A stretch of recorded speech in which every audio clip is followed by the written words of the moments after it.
Ready? Hello, everyone. I want to welcome you to our Beauty of Creativity Summit. I'm Carol Klingbeil, and we are very delighted to have the amazing natural textile artist, Michelle Ridley. Welcome, Michelle. Hi, thank you for having me. You're very welcome. First of all, I would like to introduce my co-host, Becky Arthur.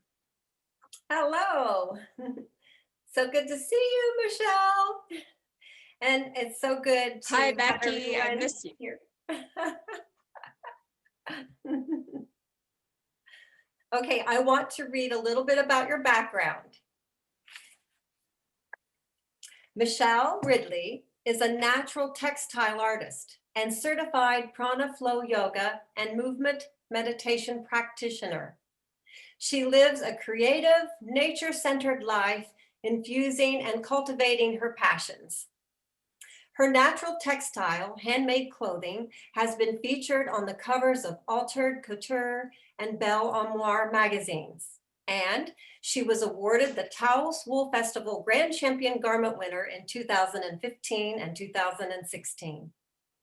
Michelle has spent the past 25 years living in Southern California, creating art. Expressing herself and working with her hands on natural textiles and clothing, she connects the natural world through hand spinning, embroidery, boro cloth, nuno felting, eco printing, plant dyeing, and Indian woodblock printing. Michelle has traveled all over the world for spiritual pilgrimages, inspirations, and immersions. Nature, mantra, kirtan, and ecstatic dance are a few of her vehicles for connecting to source.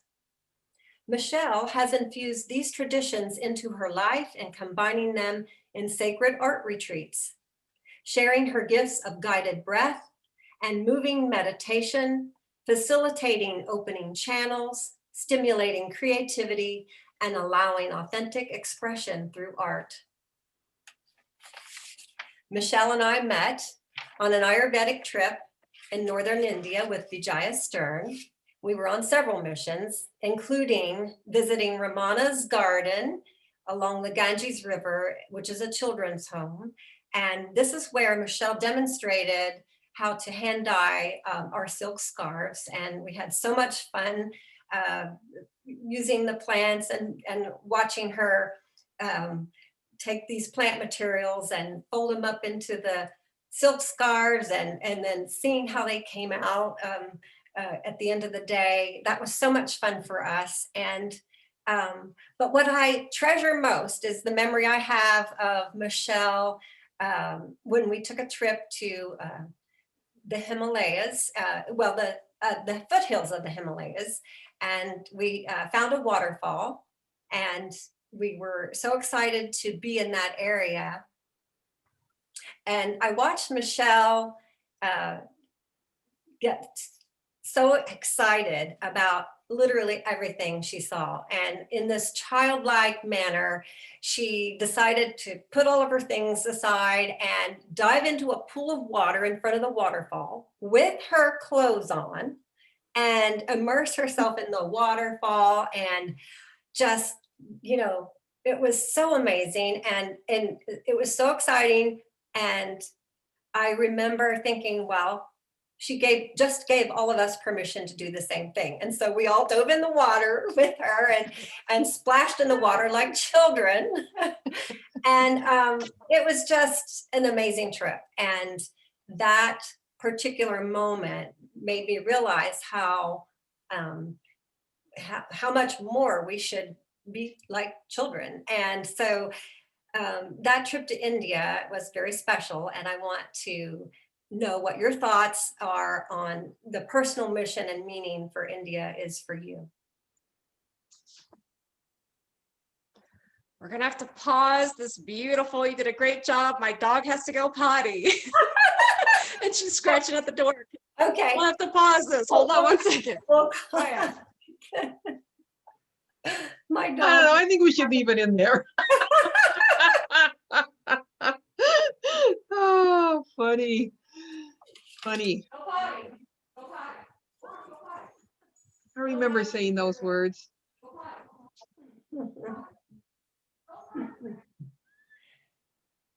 Well, luckily we can, I'll just Get say it. from Yeah. here to here. Yeah, not a problem. Oh, I needed that. Thank you. I gotta laugh because I do really well in spontaneity. And right when Becky ended, my dog scratched the door. And I then didn't hear it. she doesn't even have to go to the bathroom. She's Oh, just like, it's such a beautiful day out, Mom. Let yeah, me go outside. So, Oh, that's funny. she's precious. so I know, I'm sorry, but Becky did such a great job of bringing me back into that moment. Oh, how did we end it? Oh, what was my mission in India? Is that where we ended that? What was your personal mission in India, and what did that trip mean to you? Well, of course, it was a lifelong as a yoga practitioner and Buddhist meditation, to be in the land of all these sacred texts and all these stories. And then I got the opportunity to go with Vijaya for Ayurveda, which is a big part of my life. So I kind of got to meld being with wonderful women, which was important to me because we made it like a spiritual, sacred journey. And then the Leela of India, I knew not to have any expectations. So I didn't have, other than to be of service to all of you on the trip and make sure that I kept in mind what was being given to us and what we accepted and what we were offered. I was really open. I didn't have any expectations. I didn't have any preconceived ideas. I was just, like you said, when you said I had that childlike quality, I went to be of service and to see everything anew. So yeah, I was just, gosh, I was high as a kite the whole time on the energy of India with the colors and the smells, and there was so much kindness, and it was an amazing trip. I think I knew every minute was precious, and I enjoyed every second of it. Well, you have a whole new life now. And so you spent 25 years in California, and all of a sudden you're in Colorado and have moved to the mountains, and you have a gorgeous studio now that you're building, and a whole new life. Can you tell us a little bit about that environment and that change? Well, I think India played a role in this. Becky, when we went to India, I had been married with my ex-husband who was a musician I was with him for 26 years. And I knew no other life than traveling, doing my art and gardening. And he had a whole separate life with his music and his art. And when I was in India, I got a reading from a sage, and he kind of gave me these two things. He says, "How are you doing right now?" And I said, "I'm fine. I'm having a great time." He says, "Well, you can choose another path." And I said, No, I'm happy where I'm at. My life had full of peace, and I loved my life. And he said, there might be something else. And that kind of is what happened when I got home from India. My whole life turned upside down, and I chose to completely uplift my life. And I ended that chapter with my ex, and we are good friends, and I grew from it and had love, and I grew all I could grow in that life. And then I opened this chapter to my childhood sweetheart, who ended up being a nature boy like me and a professional gardener like me, and had two wonderful children, which I always wanted to have children. And I chose this other life. And so I kind of jumped into this life, and I had no idea that my dreams would come true, where now I've always wanted to live off the grid. I'm in an eco-friendly home, solar. We built my studio on the property, and it's got views of the mountains, and I get to love his children, and we get to be out in nature every single day. So yeah, it was completely different. My life is completely different. So I've been, that's what India happens when you're there. You learn to be open to what is given to you. And this was the door that was given to me. I agree. And I've had the pleasure of being able to stay in connection with you and see this unfold. And I remember that time in India where you were troubled trying to figure out, which way to turn, and it unfolded so beautifully. I recognize that you have a serious connection with nature and beauty, and I want to know what your personal meaning of beauty is. Well, we've had some nice talks on this because I do have a different perspective on beauty as an artist, and I get a lot of my joy and my heart centeredness from being childlike. So I have spent a lot of time in seeing beauty where most people don't see it. When we were in India, I saw the cows painted, and I saw people painting their bikes and their taxis, and I saw so much beauty in India, making beauty out of whatever was given. I spent a decade at Burning Man watching people bring art to life. It wasn't for money, it wasn't for fame, it was to give to community. And I saw art in every form, between recycling and gifting. And so I see beauty in connection, and it can be connection with nature, it could be connection with people, and it can be just expressing what you have available and expressing your own perspective. And mine happens to be very childlike. I find joy in a twig. I mean, I think I have in my house, I'll have like something hung up by a stick. That's beauty to me. Yeah. I like a lot of plants. The most beautiful thing I see around me is my hillside. Can you see it? Oh, Okay, too much sun. Try to hold still because of the lag time, like you said. But yes, that's beautiful. We can see the mountain and the sky and the trees. Yes. And I find beauty in everything around me. It can be a bird. It can be how a mother holds a child. Your enthusiasm and exuberance really is contagious. And so to be around somebody childlike is so refreshing, because they're, I think yearn for that, to be inspired by somebody that can create excitement just through their wonder and awe that they have in the world and over simple things. And you do that for me, and I know that you do that for others as well. Thank you. I think we're using a word childlike, and I think what it is also the word fearless, because when we are afraid, we're coming from our ego and we're closed. When I feel open, when I open myself up, when I'm fearless, then I'm open to life, what it gives you, what gifts. And that, I think, is the childlike qualities you're talking about, is I give you permission to be fearless. Nobody's judging you. All I feel is love for you. I think we're using different words, but it's basically coming from a place in your heart where you're fearless, or where you're living connected without fear. I agree.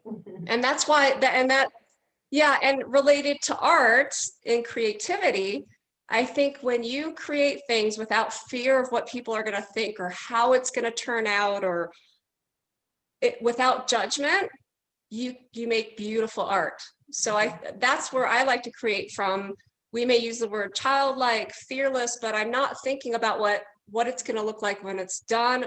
I'm in I'm in the moment of, oh, this is so exciting. What's it going to become? I'm not attached to what it's going to be or what I think it should be. I like to just watch things unfold. And I think that's part of what you get excited about. I do. Yeah. Thank Well, you. I love that. Mhm. well, going on to the subject of beauty and creativity and art, Michelle, I'm curious, what about the process of felting? You know, what exactly is it? And can you show us a piece that you've actually hand dyed and designed? So Nuno felting, it's a process, it's a very slow process of, it's kind of like making paper. I take many little textiles, and usually a wool or cashmere is the binder. So I take pieces of lace. It can be even silk cocoons, it can be tatting, it can be my hand spun yarn, and I lay them out like you would paper with pulp.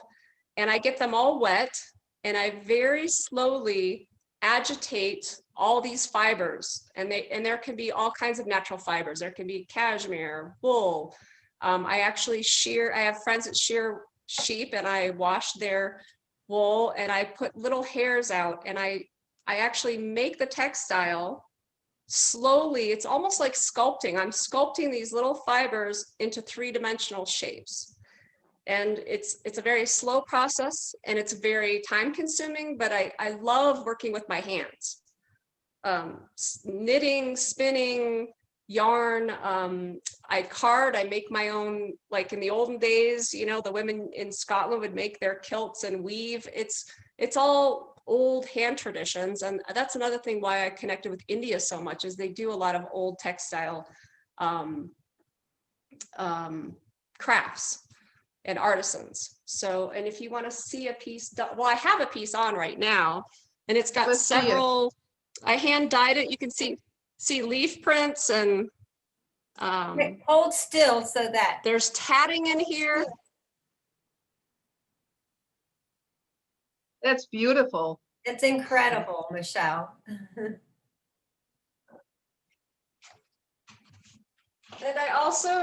I can embed in the textile, I can embed turquoise or stones. Woo! Oh, I like the hearts in there. That's beautiful. Isn't that beautiful? Thank you. Hold So it there's back. many different processes on layer. And hold it still. Hold it still. Yeah. Movement is creating a little bit of blurriness. So hold it. Yes. Woo!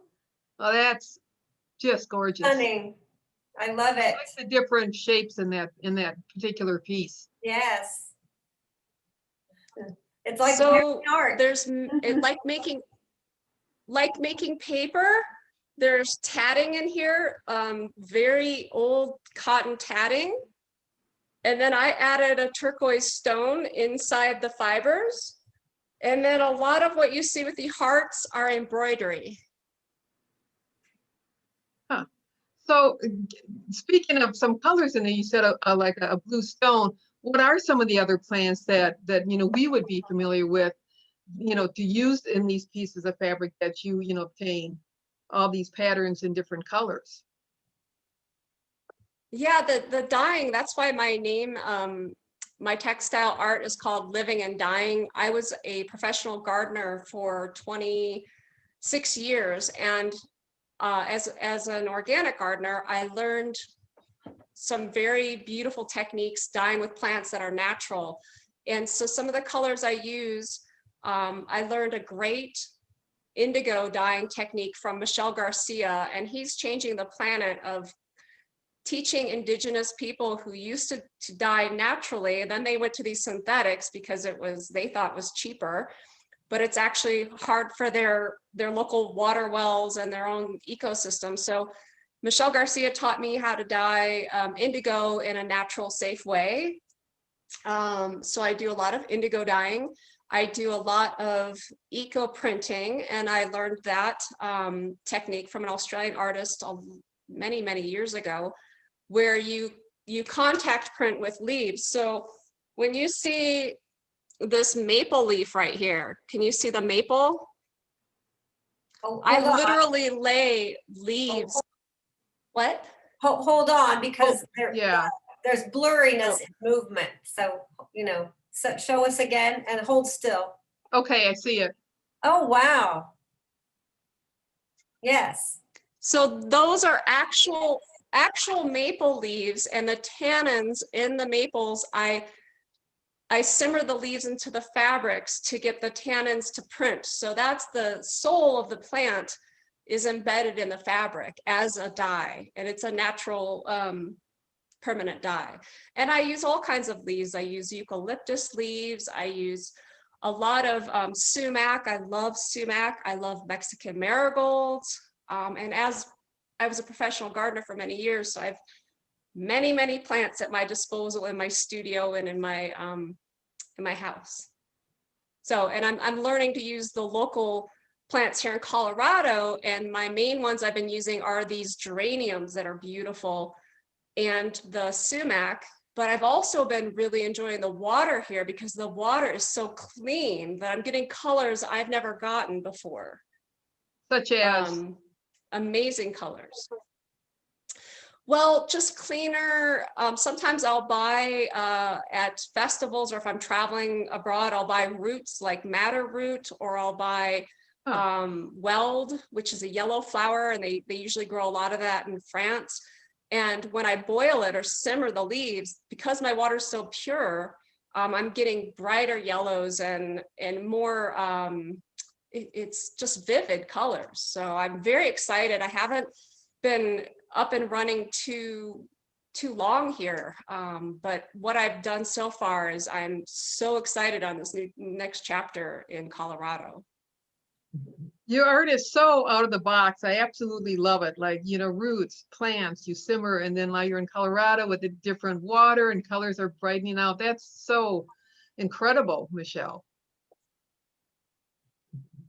Thank you. And I'm actually excited. I was in California, and here in Colorado, I've got these long winters. Well, I thought was long. It's turning out really lovely at altitude. But I thought I'd be doing more handwork, and I do beading and spinning. But so far, we've had some beautiful weather. So I get to enjoy working year round here, where I thought I'd be doing a lot more handiwork in the winter and meditation and kind of recharging, because I do kind of get excited and going a lot when the weather's nice, because I do dye outside.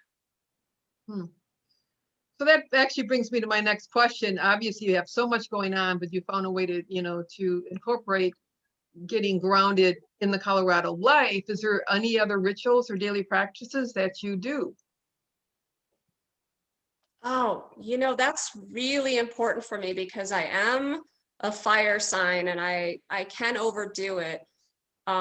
Some of my tools that I've learned over the years, my biggest one is music. I have songs, playlists that will instantly get me grounded, but I also like to burn Palo Santo. The smell of Palo Santo or lavender will help me when I need to recharge or calm down, because sometimes, especially us creative types, we'll get in a work frenzy, and it's hard to stop until you're burned out or you're exhausted. So I've had to incorporate a lot of my yoga certification training with Shiva Ray, with meditation. I do yoga every single day in the morning and at night to unwind if I'm bending over a table, or if I'm just collecting plants. But my grounding is tools, and each day or each circumstance is different, and each time of the year.